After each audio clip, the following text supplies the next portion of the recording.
예, 사랑하는 성도들, 말씀으로 전진하는 달 1월 세 번째 주일로 예배를 드리고 있습니다. 이렇게 예배 처소에서 예배 드리시는 분들이나 또 여러 상황 가운데 유튜브로 예배를 드리시는 분들이나 우리 주님의 이름으로 사랑하고 환영합니다. 예, 옆에 계신 분들에게 오늘 이렇게 인사 나누기를 원합니다. 하나님의 말씀에 우리 인생길이 있습니다. 하나님 말씀에 우리 인생길이 있습니다. 예, 사랑하는 성도님들, 우리 초행길을 이렇게 가실 때는 어떻게 하시나요? 초행길을 가는데 목적지가 있습니다. 근데 그 목적지를 찾으려면 굉장히 복잡할 수가 있고 또 불안할 수가 있어요. 그죠? 처음 가는 길이기 때문에 나름대로 좀 부담이 될 수가 있단 말입니다. 그런데 뭐 어느 때부터인가 우리는 부담 없이 초행길이라 할지라도 서슴없이 갈 수가 있어요.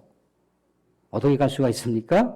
차량 안에 있는 내비게이션을 사용해서 갈 수가 있다는 거죠. 내비게이션이라고 하는 원리가 위성에서 쏘아 올린 그 여러 정보망을 통해서 내가 목적한 그 목적 지점에 그 상황과 나의 현재의 위치와 연결을 해서 그렇게 안내를 받아서 우리가 갈 수가 있습니다.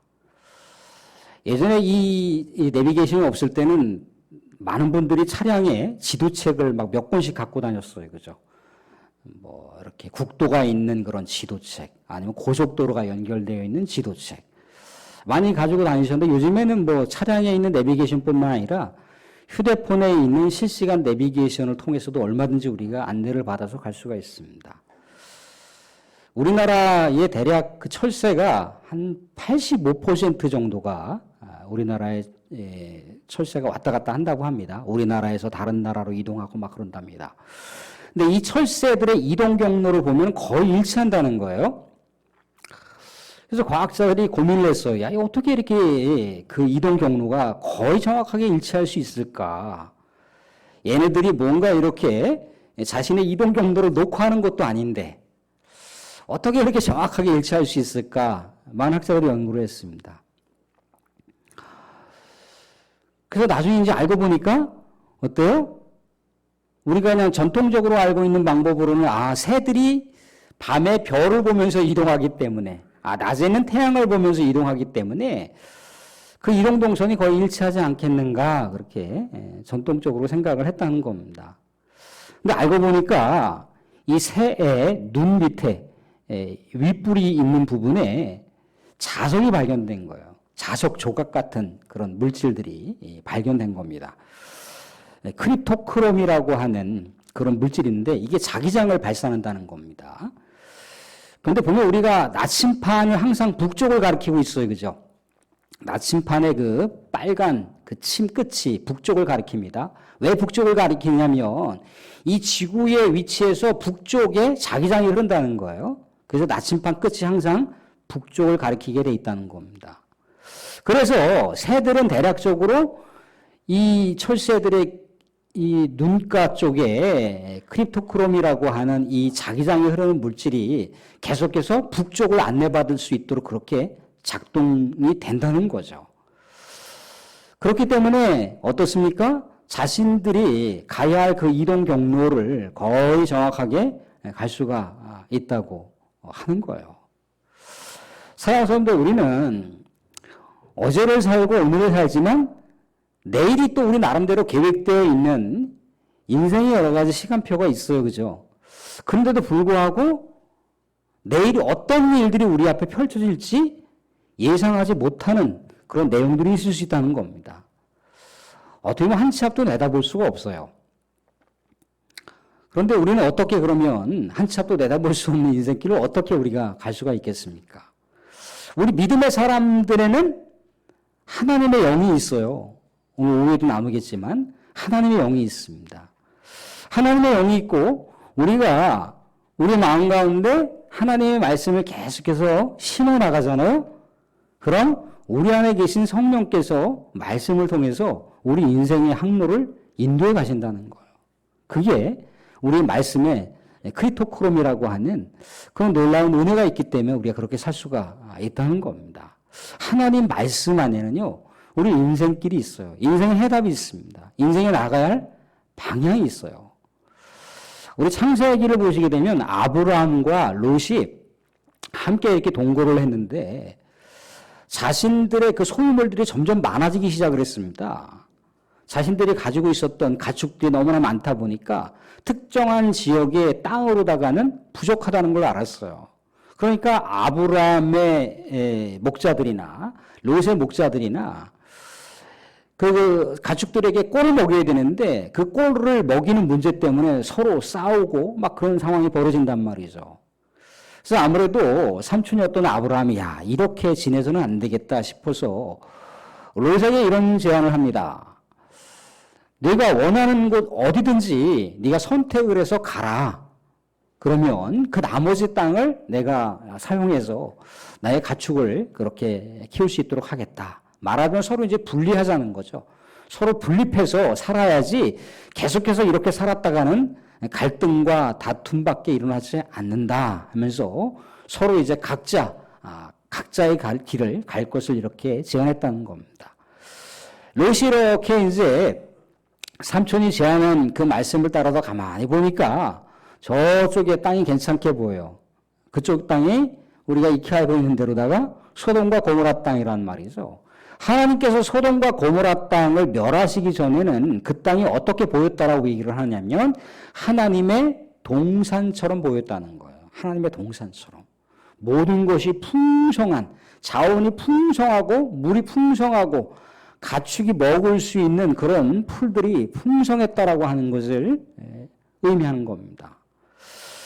롯이 그곳에 이제 근사한 곳에 그렇게 정착하기로 결정을 하고 이제 삼촌하고 정리를 했겠죠.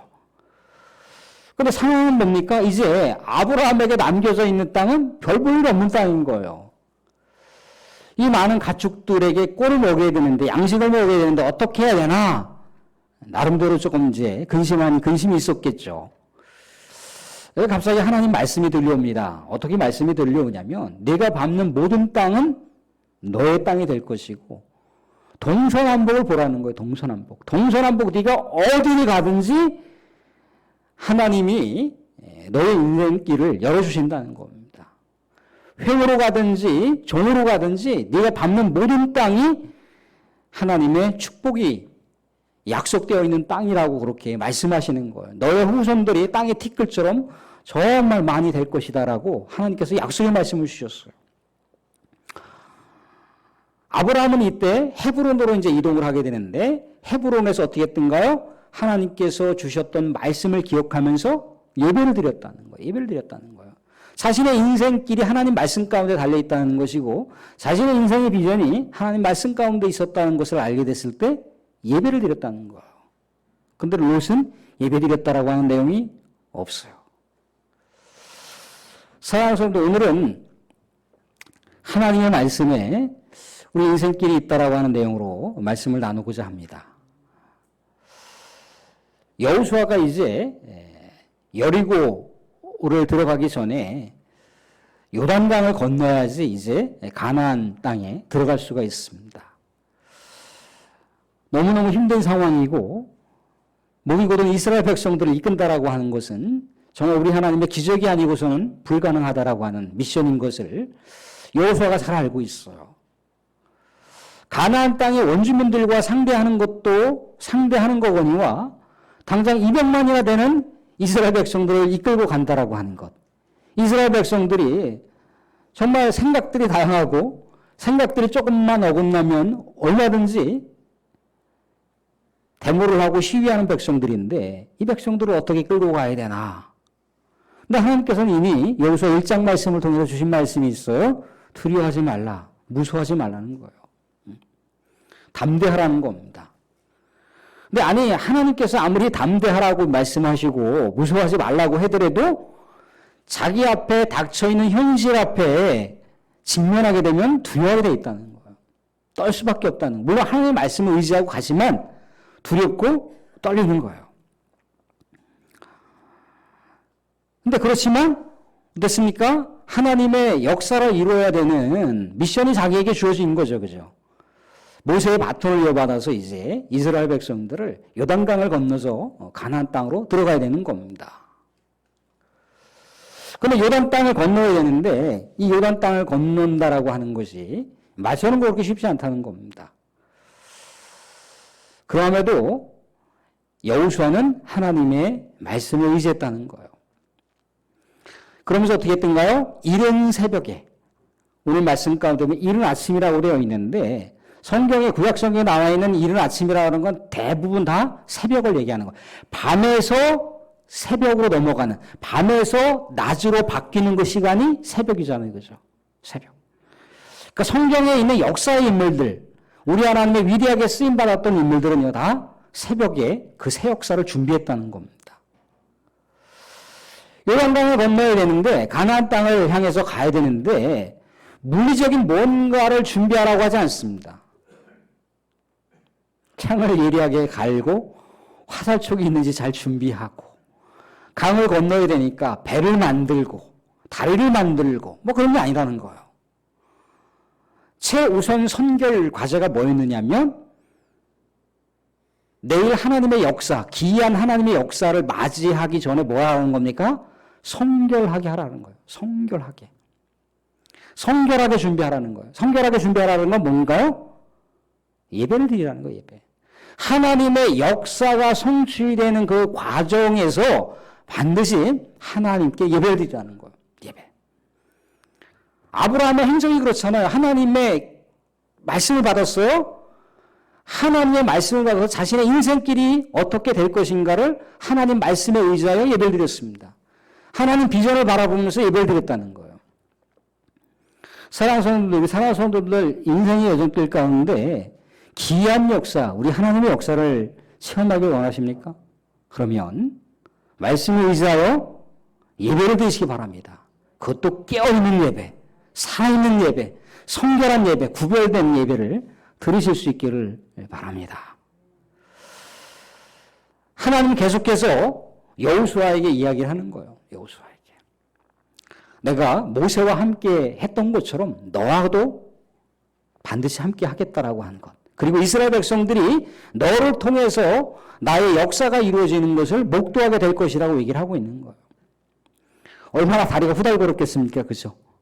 후달거리는 여호수아에게 끊임없이 하나님 얘기하는 거예요. 내가 너와 함께 하겠다. 너와 함께 하겠다.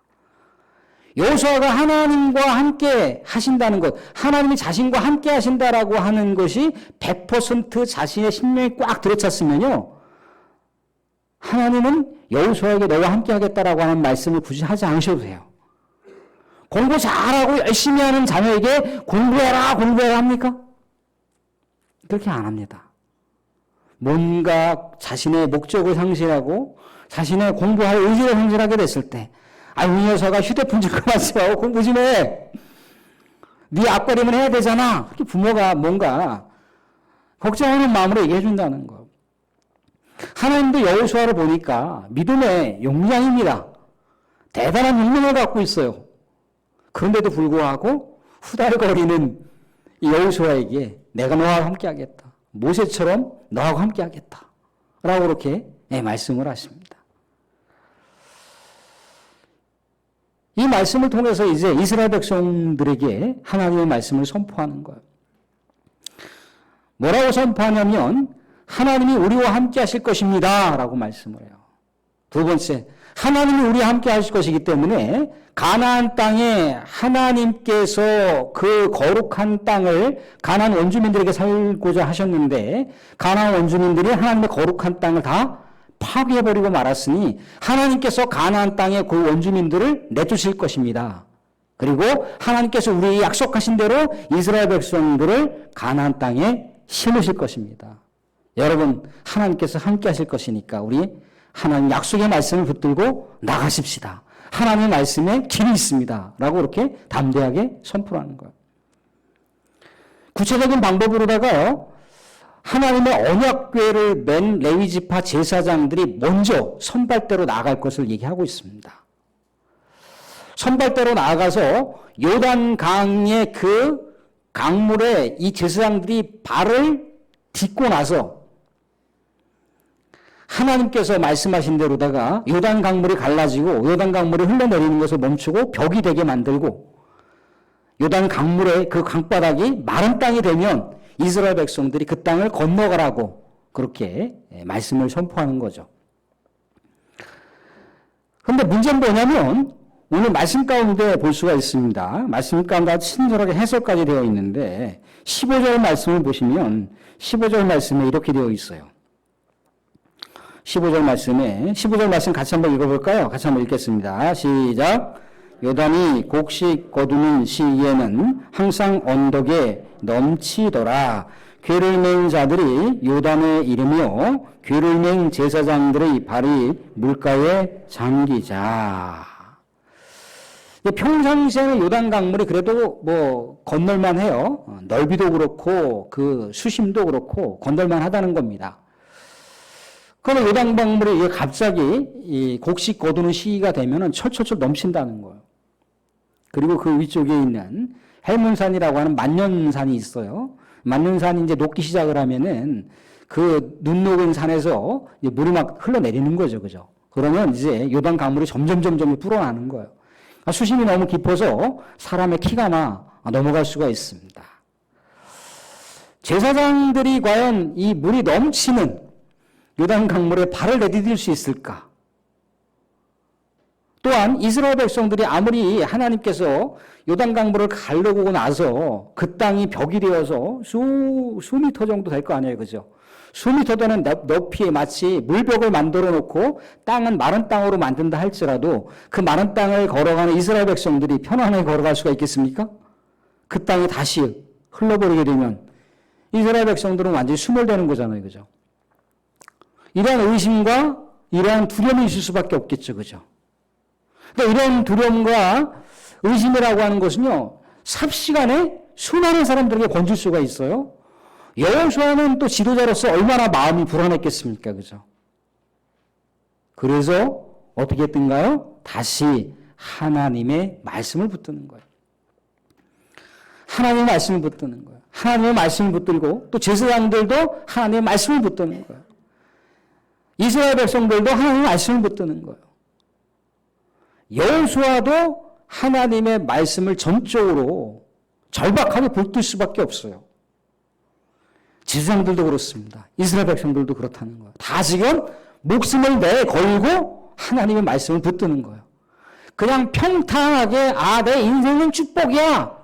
하나님 말씀 붙들어야지 그게 아닌 거예요. 목숨을 걸고 사느냐 죽느냐 뭐에 달려있다는 거예요? 하나님의 말씀이 성취되느냐 그렇지 않느냐에 달려있는 거예요.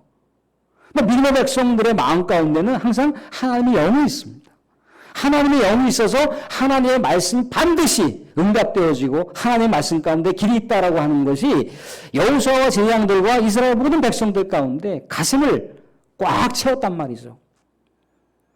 제사장들이 그냥 그것도 수영하러 가는 것도 아니고 하나님의 법궤를 냈잖아요. 그죠?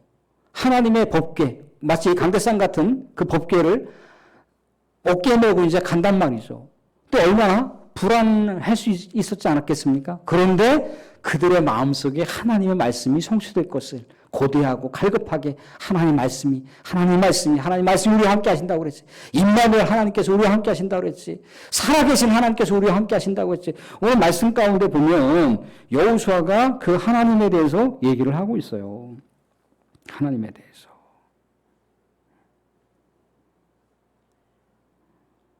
하나님께서 우리와 함께 하신다는 거예요. 하나님께서. 살아계신 하나님과. 그래서 살아계신 하나님을 이제 붙들고 가는 겁니다. 그 말씀을 의지하여 가는 거예요. 그랬더니 어떻게 했던가요? 제사장들이 요단 강물, 철철철철 넘치는 요단 강물에 자신들의 발을 딱 담그자마자 하나님의 역사가 기이하게 펼쳐지는 거예요. 그렇게 넘치던 요단 강물이 갑자기 딱 단절되면서 물이 흘러내리지가 않는 거예요. 계속해서 위로만 쌓이는 거예요. 위로만. 그랬더니 이제 여호수아가 지시를 내렸겠죠. 이스라엘 백성들이여 강을 건너시오. 이스라엘 백성들이 강을 건너는 거예요. 하나님께서 그 강이 얼마나 질퍽했어요. 그죠? 강길을 건넌다 할지라도 그 질퍽한 땅으로 어떻게 갈 수가 있겠습니까? 그래서 하나님께서 그 땅을 마르게 하셨다는 거예요. 그래서 이스라엘 백성들이 그 땅을 다 건너갔어요. 채워 남아있는 이스라엘 백성들의 지도자라고 하는 또 그 사람들이 요단 강물을 건널 때 또 그 돌을 또 주었었지 않습니까? 그죠? 그 다음 장면을 우리가 보면 나옵니다. 제사장들이 또 이제 발을 떼자 어떻게 됐던가요? 요단 강물을 건너고 나서 발을 떼자마자 물이 다시 흘러내렸다는 거예요. 하나님의 기이한 역사를 경험하면서 하나님께서 말씀하셨던 내용 그대로 성취되는 것을 봤어요. 어떻게 됐던가요? 하나님께서 여호수아하고 함께 했잖아요. 모세와 함께 한 것처럼 여호수아도 함께 한 거예요. 마치 제2의 홍해 바다가 갈라지는 그 놀라운 역사를 이스라엘 출애굽 2세대들이 경험한 거예요. 홍해 바다는 출애굽 1세대들이 경험했지만 출애굽 1세대들이 이미 광야에서 다 죽었어요. 여호수아와 갈렙 이후에는 다 죽었단 말이죠. 이제 출애굽 2세대들이 요단강을 건넌 거예요. 제2의 홍해 바다가 갈라지는 그런 놀라운 사건을 경험한 거죠. 아, 하나님의 말씀에 길이 있었구나. 아, 하나님의 그 말씀 가운데 우리가 나아가야 할 방향이 있었구나라고 하는 것을 여호수아도 더 거듭 체험하게 되는 것이고 이스라엘 백성들과 그 지도자들이라고 하는 지도자들도 거듭 경험하지 않았겠습니까? 이 경험은, 이 살아있는 경험은 어떤 경험으로다가 나중에 나갈 수가 있는 것인가요? 아, 가나안 땅의 정복이라고 하는 것도 하나님의 말씀의 길이 있는 것이구나. 하나님의 말씀 가운데 비전이 있는 것이구나라고 하는 걸 알았다는 거예요. 이게 요단 강물이 갈라지고 요단강을 건넜던 사건의 핵심 내용이에요. 아, 요단강이 갈라졌다. 기적의 사건의 이 종점이 아니라는 거예요. 이 사건을 통해서 하나님께서 메시지를 전하는 것은 뭡니까? 하나님의 말씀을 붙들면 이스라엘 백성들의 길이 있다는 거예요. 이스라엘 백성들이 나아갈 방향이 있다는 거예요. 사랑스러운 말씀을 뵙겠습니다. 하나님의 말씀에는 뭐가 있다고요? 우리의 인생길이 있어요. 인생길이 있는데 이 하나님의 말씀이 성취되기 위해서는 뭘 준비해야 되는 건가요? 이스라엘 백성들이 뭘 준비했다고 했습니까? 예배 가운데 하나님께 나아갔다는 거예요. 하나님 앞에 예배 가운데 나아갔고 자신들의 삶의 현실에서는 무엇을 붙들었더라고요? 하나님의 말씀을 붙들었다는 거예요. 이 원리는요, 우리의 삶의 원리와도 동일하다는 거예요. 사랑하는 성도들, 우리의 앞날에 아무것도 보이지 않는 앞날에 혹여라도 두려움이 있으신가요? 혹여라도 어떻게 해야 되지라고 하는 안절부절하지 못하는 그런 마음이 있으신가요? 하나님 우리와 함께 하신다라고 동일하게 약속하고 계십니다. 두려움이 있을 때 어떻게 하면 될까요? 하나님께 우리가 일관되게 지금까지 해왔던 것처럼 하나님께 예배로 나아가시기 바랍니다. 그러면 하나님께서 기이한 역사를 여러분 가운데 반드시 성취하실 것이고 여러분들의 인생길 가운데 하나님께서 비전과 길을 보여주실 것입니다. 그런 놀라운 은혜와 축복이 여러분 가운데 있어지기를 주님으로 축원드립니다.